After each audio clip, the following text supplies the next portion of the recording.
განათლების მინისტრმა საქართველოში ოფიციალური ვიზიტით მყოფ აზერბაიჯანის რესპუბლიკის დელეგაციას უმასპინძლა, რომელსაც მეცნიერებისა და განათლების მინისტრი ემინ ამრულაევი ხელმძღვანელობდა.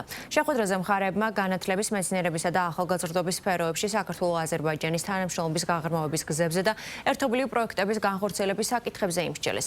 ვიზიტის ფარგლებში გივი მიქანაძე თურქულ დელეგაციასთან ერთად თბილისის 53 საჯარო სკოლასაც ესტუმრა. აღნიშნულ სკოლაში დაგეგმილია თანამედროვე სტანდარტების შესაბამისი STEAM ცენტრის გახსნა, რაც მოსწავლეებს ინოვაციური საგანმანათლებლო რესურსებით უზრუნველყოფს. ეს ვიზიტი კიდევ ერთხელ ხაზს უსვავს ორ ქვეყანას შორის განსაკუთრებულ სტრატეგიულ პარტნიორობას და გამორჩეულად განათლებისა და მეცნიერების სფეროში თანამშრომლობაზე აქცენტირებით. დაისახა არაერთი თანამშრომლობის სამომავლო პერსპექტივები, რაც მთავარია.